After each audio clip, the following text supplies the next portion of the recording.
Hi there, everyone. Welcome to the session. We're here to talk about techniques for spreading your OpenSocial application without ruining the user experience. I'm Kevin Marks. This is... Hi, I'm Chris Schalk. I'm here. I'm working as a developer advocate with Kevin Marks as well. And then introduce yourself.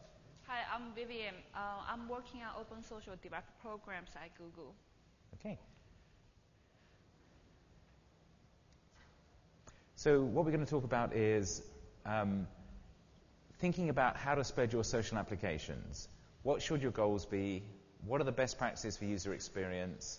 A look at what successful social developers have done, and then focus on how you can do this within OpenSocial. So I'll start off with goals. I want to start off with the highest level goal, which is too many applications start thinking about business models first and how they can support their application. But until you have a set of users who care about application, a business model is not that relevant. And one of the great advantages of OpenSocial and building social applications within other people's sites is that you can experiment dynamically and look at what your users are doing and use that to shape your application. So start with something simple, see what spreads, see what works, and grow it from that. In order to do that, you have to think about what you're actually targeting, because there's lots of different things that you can measure with a social application. Here's some of them. The number of active users is often the first thing that people look at, but there's more than one way of measuring that as well. You can just look at the number of people who install your application, but you may need to think about people who are looking at your ads, the people who actually spread your application, the people who click on your ads. Those are all measures that you may care about more. The contact rate is something that's worth measuring to look at how well your application is spreading. This is for each application install you have, how many other people does that connect to over time? Invitation conversion rate. If you're sending out invitations, are people actually following up on them? Which means, is it attractive? Is it easy to install? Are you making a good impression? The key thing here is, does the invitation have a gift in it? When you send that invitation to someone, is it actually annoying them or is it enticing them? And then a really important one is user retention rate. Unless you're trying to create a sort of flash-in-the-pan application, you need to look at if people are coming back or are they actually uninstalling your application because it's so annoying. So you've got to look at these different indicators and be careful of which one you focus on, because that will define what your application is like. Most people who talk about this stuff talk about viral loops and viral propagation and the worldview of being a virus. And I want to sort of step back a bit from that and think about that. Because a virus is a disease. It is actually trying to spread itself by hijacking the host normal systems and doing bad things. So you don't necessarily want to model yourself on a disease. So if you think about reproductive strategies, and there are lots of different ones in the plant and animal kingdoms. Sorry for the biology revision class here, but if you think about, there's what's called an R strategy, which is what dandelions do, and frogs and codfish, which they have they spread lots and lots of seeds with the expectation that most of them will die and won't take root. Then if you're a mammal, there's what's called the K strategy, which is the opposite of that, where you have a small number of young, but you nurture them carefully and look after them for a while to make sure that they grow to maturity. Then there's fruiting. Fruiting is what plants do, where they have their seed, but they wrap it up in something delicious that an animal will eat and then drop the seed somewhere else. So it spreads them that way. And then there's rhizomatic plants. And what these do is they spread out runners along the ground and then grow new ones from the roots. So they're growing from the bottom up. They're not sort of spreading through the air or being carried another way. So if we look at the techniques you've got to spread your application, we can map these back to these different biological models, and that will help us think about them in a different way.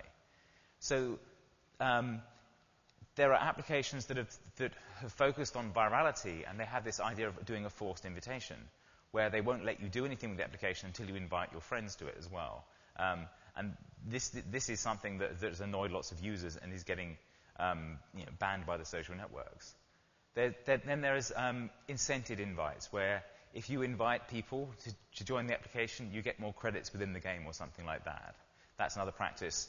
It's like an R strategy. It's a scattergun thing. You're encouraging people to spread these seeds out, and even if they annoy a lot of people, you don't mind because some of them will sign up again.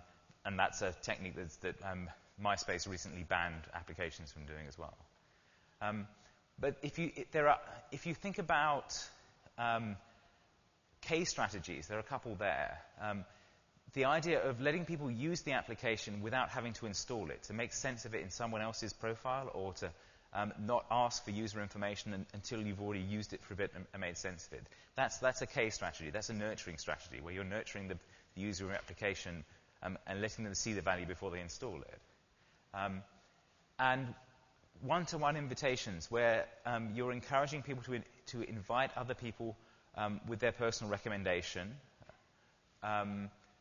or sending an invitation with a meaning in it for the user, with a gift for the user. So if you're doing a photo sharing application and the photo gets sent out to somebody who's in the photo, that's an example of that.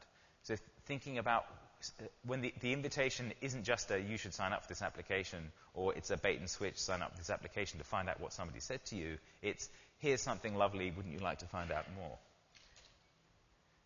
So that's the sort of fruiting idea of sending out a fruit that has a seed inside it, that if they eat the fruit, they'll get to the seed.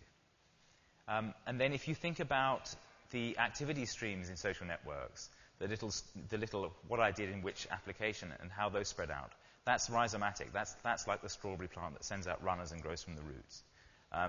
So these things are being spread out naturally as the application is used, and then they're seen by others and grow up from that.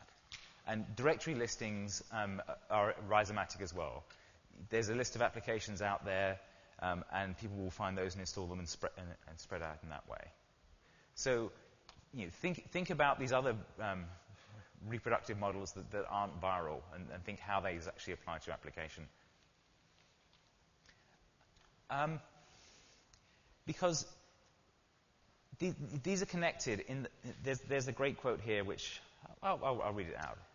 This is from David Foster Wallace. He says, "Television is not vulgar and prurient and dumb because the people who compose the audience are vulgar and dumb. Television is the way it is simply because people tend to be extremely similar in their vulgar and prurient and dumb interests, and wildly different in their refined and aesthetic and noble interests." So if you focus wholly on spreading your application as far as possible, you're basically being vulgar and prurient and dumb, appealing to people's basest motives. Whereas if you build an application that people will care about and share, then it's more likely it will spread itself, and it will find its own audience as it's forwarded through the social networks. And what you'll find is that these vulgar and prurient and dumb things, you won't get great advertising revenue from those because they're flash in the pans. Whereas if you have an engaged audience who's working with your application, that's something that somebody will want to sponsor, will be interested in being part of. Andrew Chen did a couple of interesting posts around this. He showed a model of active users over time. So this is not just looking at number of installs, but number of people actually using the application. And he said there's this pattern that he called jumping the shark, after the classic TV cliche, where you see something that's striking, it spreads out through invitations, but the invitations slow down and then people stop using it. So this is this sort of classic spike flash in the pan application. And a way of looking at this is, if you behave like a disease, people develop an immune system. If you go around spreading your application, and the sole goal of your application is to spread itself, people will resist this. They'll stop doing that. And also, at a higher level, the containers will start resisting this. They'll say, well, we don't want applications that behave like that. It's annoying our users. You're getting off the system. So you're setting yourself up for an arms race with both the users of your application and the host of your application. And the immune system will get you in the end. Andrew Chen contrasts this, the viral growth, with an organic growth, where people have continued to use your application even after it's had its sort of burst of growth and spread out. Then people are still coming back to it because the retention rate is high, so it tapers off a little. And what you tend to see with these is that you see one of these, a curve like that, and then it repeats with steps as other people start spreading it. So you get this sort of stepwise growth like that as pulses of growth move through your application. So, to sum this up, think about your growth as organic, not viral. We talk about organic search results and paid search results, and that kind of idea is probably well known to you from that side of the world. But think about it in the social space as well.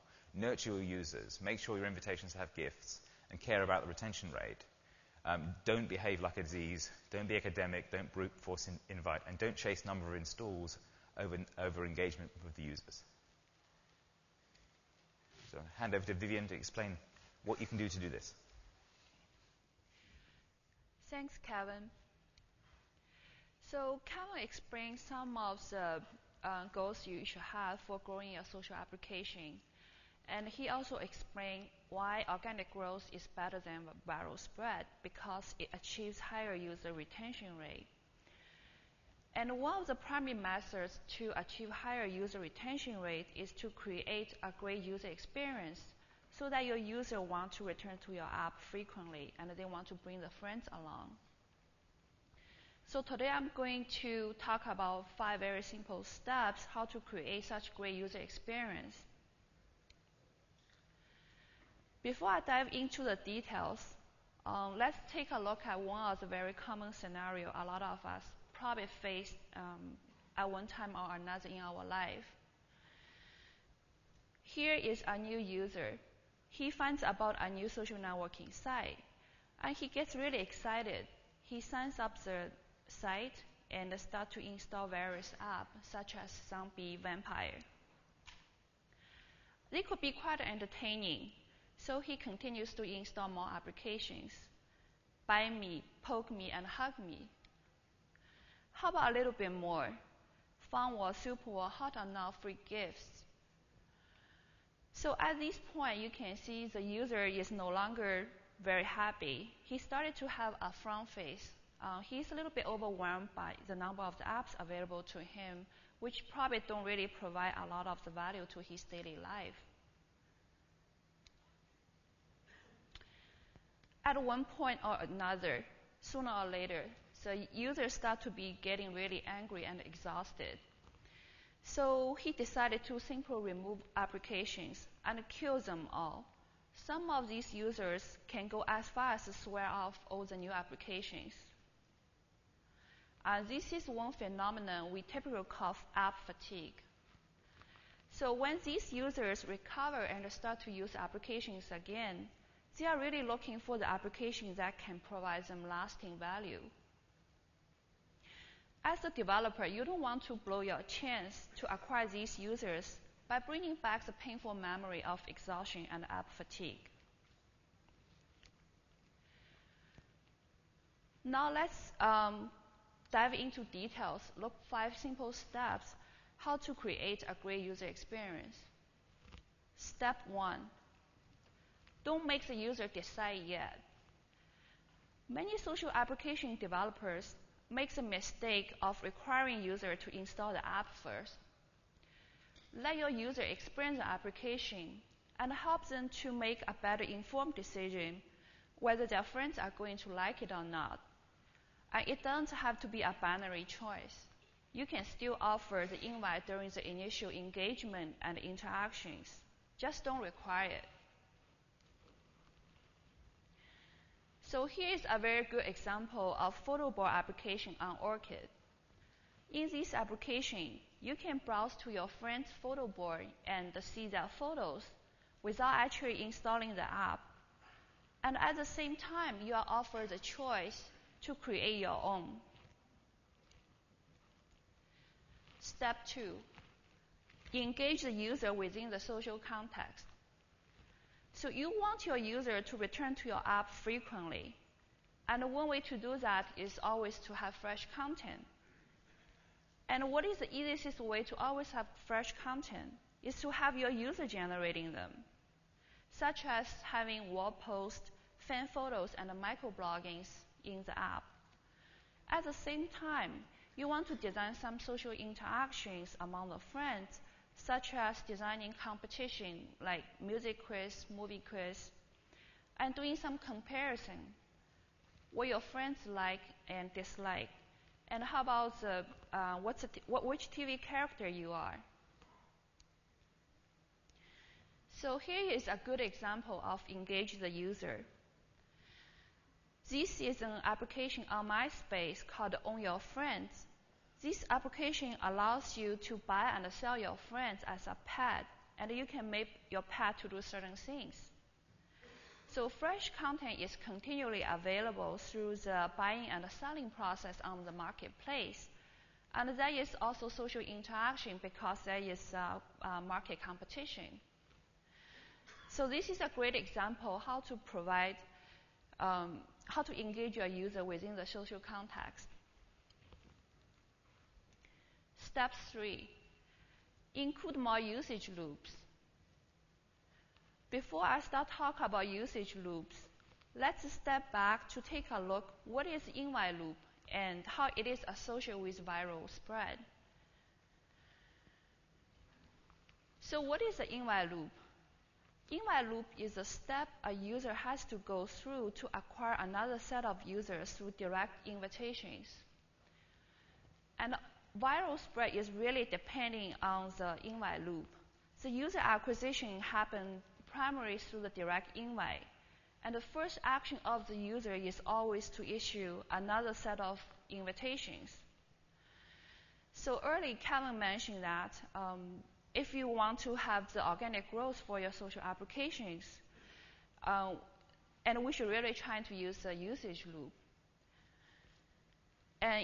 So what is a usage loop? Usage loop basically the steps a user has to go through to acquire another set of users through various social interactions and through various channels. So an app that's used the usage loop, it typically provides a lot of cues and incentives to interest your friend to get engaged in the application. It is more powerful because it increases the chance of user retention, and the user acquisition typically happens during the social engagement. Here is a good example how to include more usage loop. This is a popular app I like that's available on many social networking sites. So on the top left, I can actually browse to my friend's profile and to see the list of artists and songs my friend likes. And I can even challenge my friend to do a music quiz. At the bottom right, you can see some of the recent updates. I can see when my friend add a new music artist to his portfolio. So there is definitely various usage loops that you can engage your users. Step 4, use updates wisely. So here I want to talk about another fatigue, which is what we typically call update fatigue.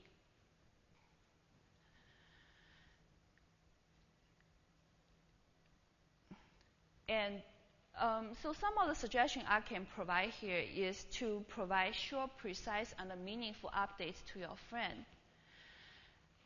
For example, if you write a very simple wall application, instead of saying something like, Tom wrote on your wall, please click here to read it, you can say something more meaningful. Tom wrote on your wall, let's go to see Indiana Jones movie tonight. Please click here to respond. So this provides some of the very meaningful content to your users, and at the same time, it saves a round trip to retrieve the information. And also, you want to make the updates more intriguing. For example, if you design a fantasy social stock game, you can send updates as simple as when I buy and sell a stock. But this is such a common operation. It can be as boring as watching the stock ticker scroll by. So how about sending an update to your friend? Say something like, I just lost 20% of my total portfolio in one trade. Such update is definitely very interesting, and your friends are likely to find it very entertaining.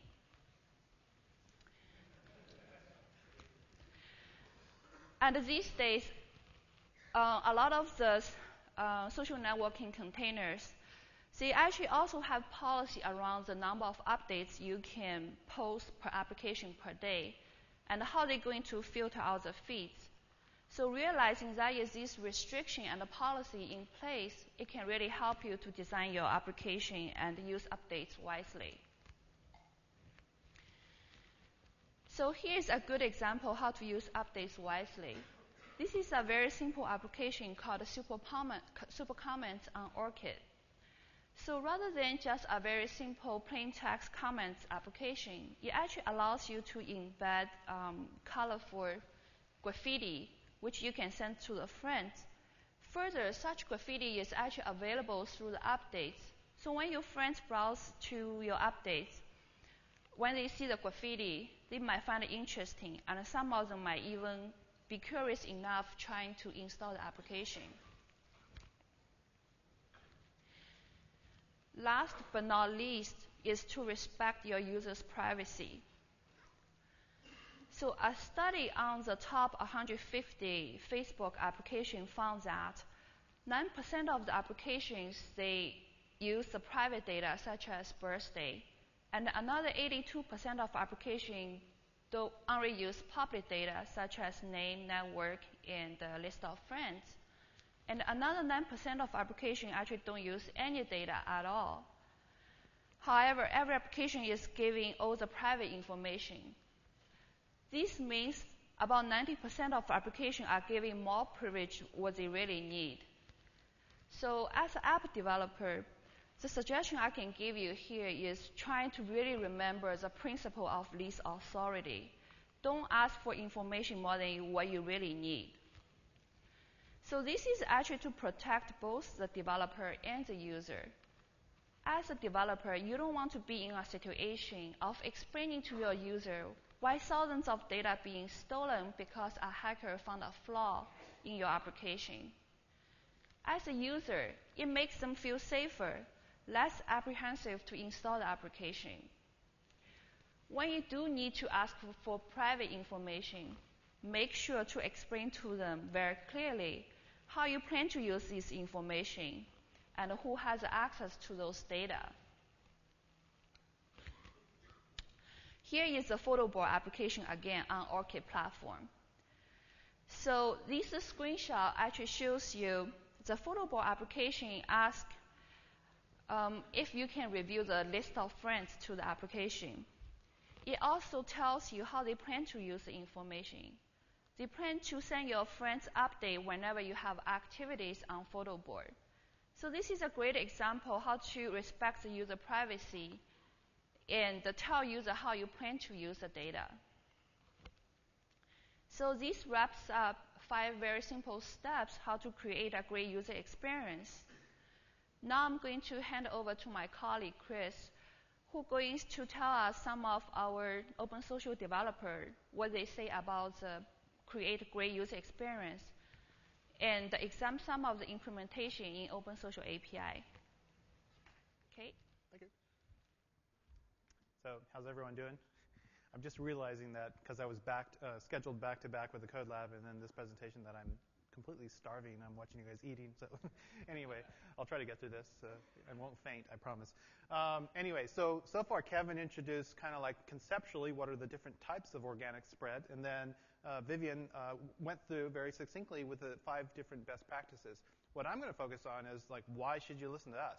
So, I think one of the cool things that we got to do within Google is engage the public on OpenSocial and work with a number of application developers and really see what makes them tick and see what made them successful. So what I have for you here is essentially a set of best practices taken from some of our top application developers that we've been working with over the past few months that kind of reinforce what Vivian also went through with regards to our 5 recommended best practices for spreading your applications in a responsible way. So let's jump into that. So I narrowed it down to essentially a couple of people here. So we have Jerome Mouton, I think he's here today. He might even be in this session. He's a fairly well-known gadget developer. And then we also have Jia Shen. You may have heard of him with RockU and so forth. And Raj Menon from India, from a really cool company called Contest to Win.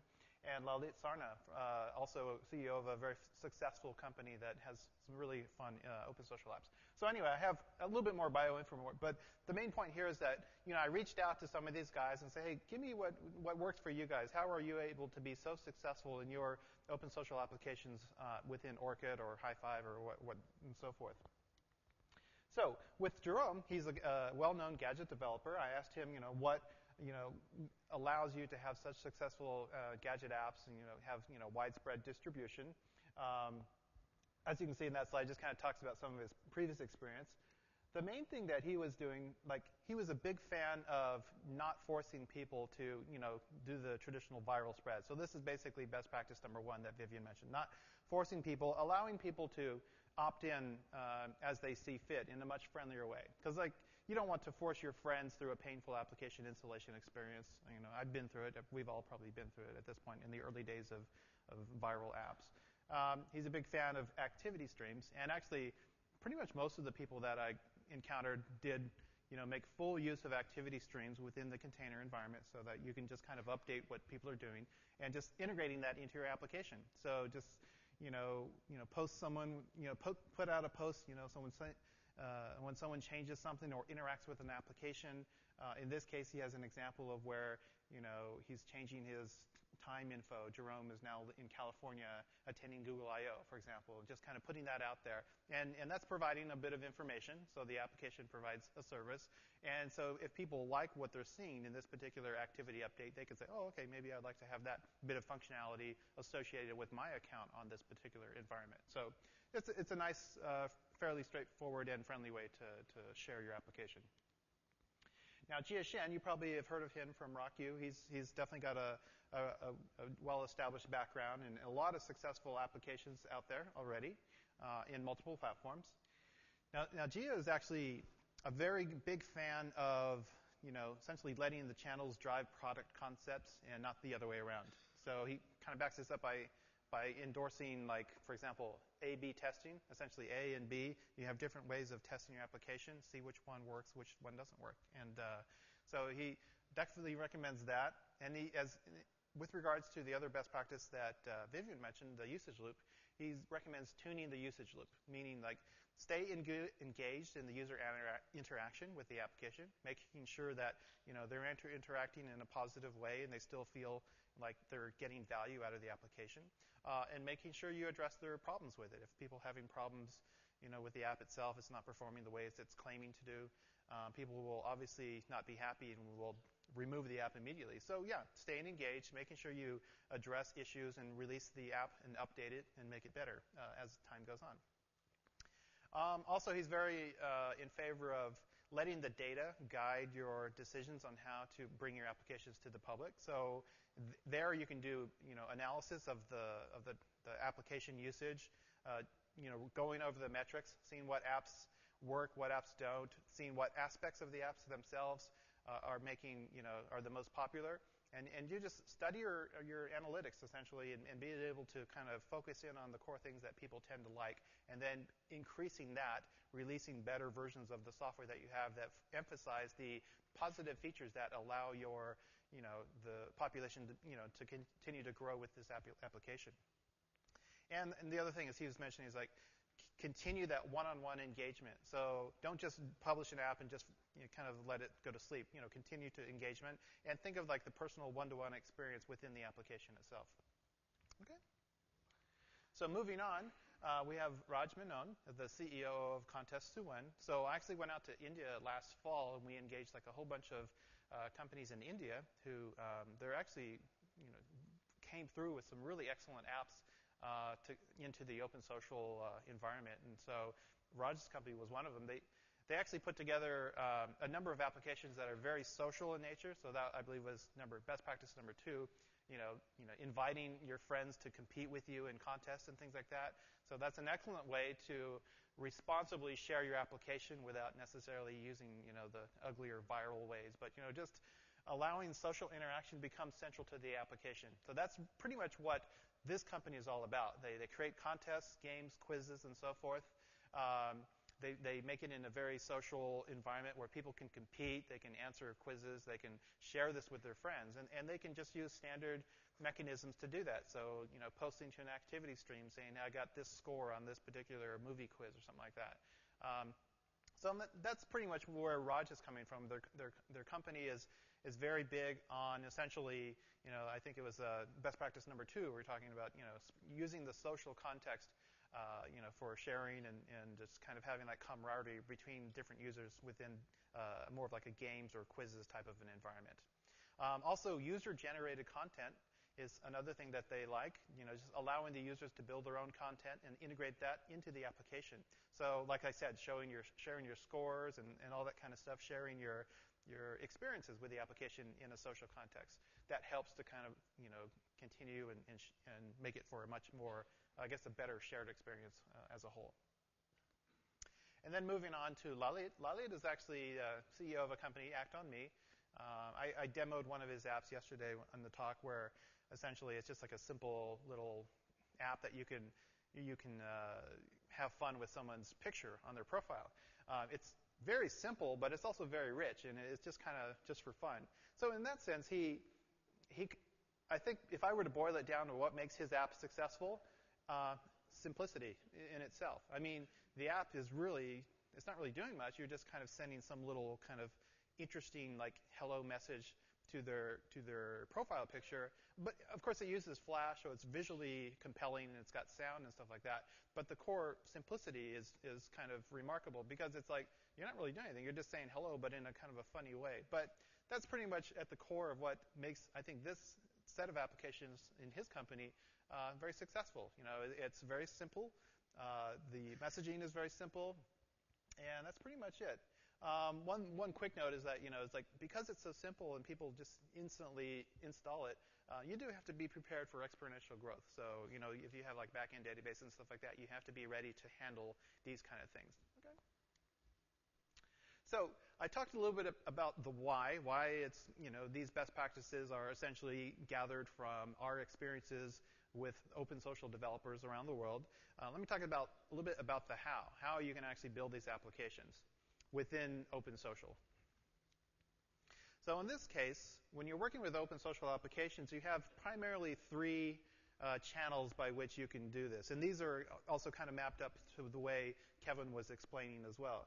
So you have like this, passive or indirect way to do your messaging out to your friends, which is also like one-to-many. And this is essentially by using the container's activity stream mechanism. So for example, within Orchid, it has this notion of updates where you can say, okay, I've updated something. And these can be your own updates, or these can be updates that your friends have done. So a typical example could be like if I use that photo buzz application from Lalit's company, if I actually did something and sent a message or whatever, it'll show up in my activity stream. And other people can see that, and then they could say, oh, he used this application. I can go ahead and install it if I want to interact with that particular usage. So activity stream is one thing. Messaging, just more direct messaging. So this could be one-to-one or one-to-many. And so in this case, you might want to just go ahead and send a message directly to a particular user or a group of users on the environment and say, hey, by the way, it could just be something as simple as like, here I am, I'm at Google I/O presenting or whatever. Or you could actually have something more focused, like here's a very neat application. Go ahead and give it a shot, try it out, and you could provide a link within that message. That's actually supported within the API. I should say, though, each container has their own levels of support to where they're at. So Orchid recently provided support for this particular type of messaging. High Five has it as well. Now, moving down to, there's also another way, or a way to share an application, is that's through direct application sharing. And so, in this case, you would actually use the requestShareApp in a similar way to the requestSentMessage for user messaging. You can actually share this application with one or multiple people in that sense. So that's literally cutting it down to the chase. I want to share this specific application with somebody. And of course, I should emphasize each container has their own specific way that they support these things. Incidentally, Orchid doesn't quite have the requestShareApp up and running, but High5 is up there. And so these things are coming online as well. So expect to see more and more support for these different types of sharing or organic spread types of channels. Okay. So let's take a look at a bit of the code to understand how to actually work with it. To post an activity, meaning like if I want to just send out a message to either my friends or everyone I'm associated with, this right here is a snippet of code that you would embed within your OpenSocial application. So if you recall, we did some discussion yesterday about how to build an OpenSocial application.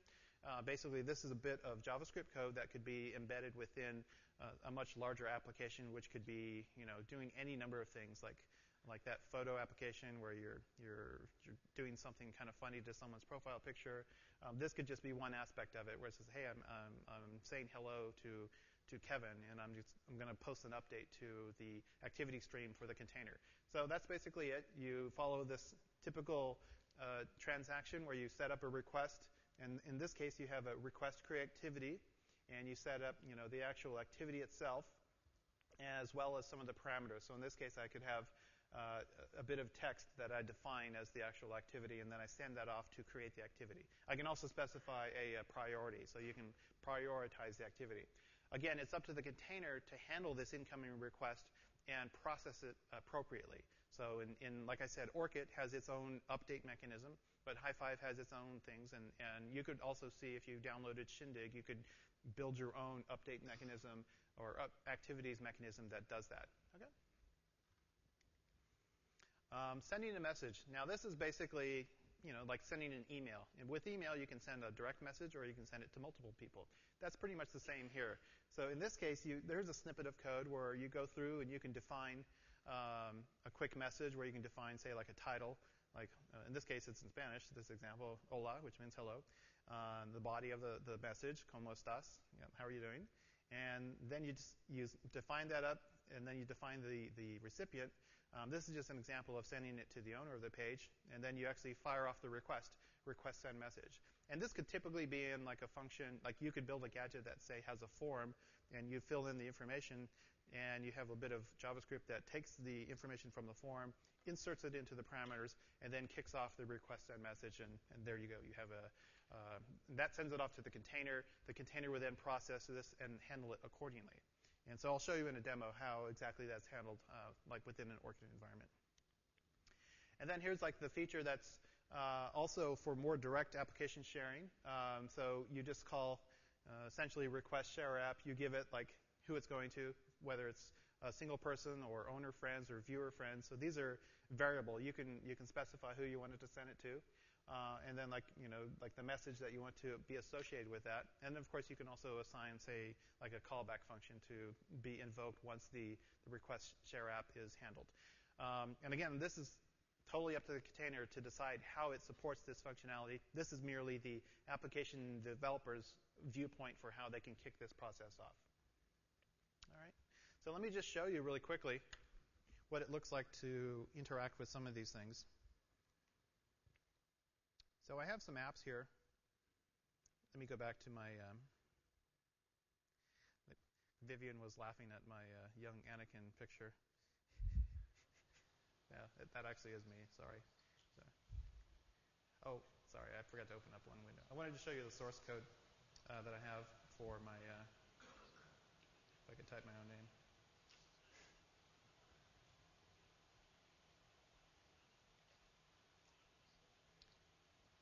So I'll start off with sharing, and I'm going to do send message. This is just, actually, let me do the activity one. I have an activity one that I'll start with.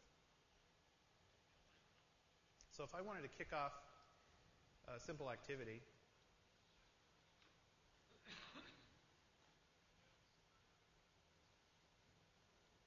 this is essentially the code I showed you before, but at its core, I'm essentially, what I've defined is I have a little form here at the bottom that allows me to enter in some text, and then I just have a little bit of code here that posts the activity, where I set up the title and the body, And I also even set like a stream title. I hard-coded this in this case. So these are different parameters that you can use when you're creating activities to post to the activity stream. So that's my gadget. I called it just real simply activities. And when I loaded it into my Sandbox account over here, there it is running. So now I'm just going to run it. So I'm going to say, hello, Google I/O.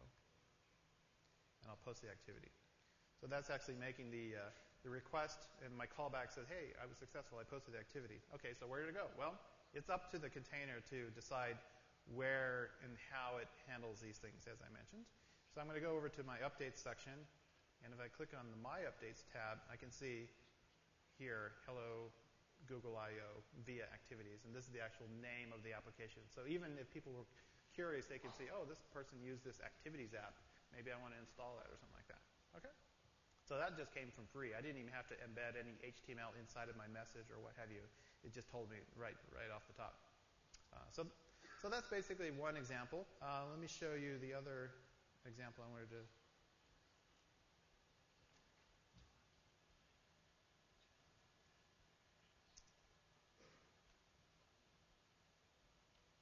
I have some of these small little gadgets that I sometimes show up just for.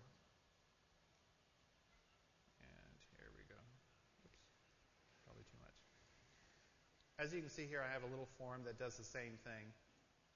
And all I'm doing is I'm just calling this send email, which goes through and creates essentially the request, uses requestSentMessage to fire off the message itself. And if I go back to my Sandbox environment within Orchid, I can see that I have my requestSentMessage example. So once that renders, then I'll be able to say something. So in this case, I'll say subject hello again, and then here's a message from Chris. And when I click that, it's doing requestSentMessage, which then goes to the container, and then the container responds, and the container kind of takes over at this point. And that initial message body will actually show up. But it also, because Orchid is nice and it wants to give me this aspect, I can actually continue adding more text to my message. So there it is, and I'll just go ahead and click send. And now the container has essentially handled my message for me. Let's go ahead and check my sent message, because I fired that off again. Oh, I should have cleaned up my other one. I had a previous one. So this is basically the message that I used, the API, to launch my requestSentMessage, went back to the container, and then it shows up in my message queue. Incidentally, it also shows up in my Gmail, which happens to be the registered user for this particular environment. So in my Gmail inbox, I won't show you that, but I'll have these messages also coming in as well. And that's just kind of a feature within Orchid itself. Okay? So that's pretty much what I have. We don't have, on Orchid, we don't have the requestShareApp enabled, but essentially it's the same process. You do requestShareApp, and you send off the request, and then it's up to the container to fulfill that process by which, it will provide a dialogue and say, okay, you would like to share this app, and then it will send the message over to another person that says, hey, this person requested to share this app. Is it okay? And that's all up to, how they want to define it within their UI. But at the very core, the JavaScript is essentially the same. Okay?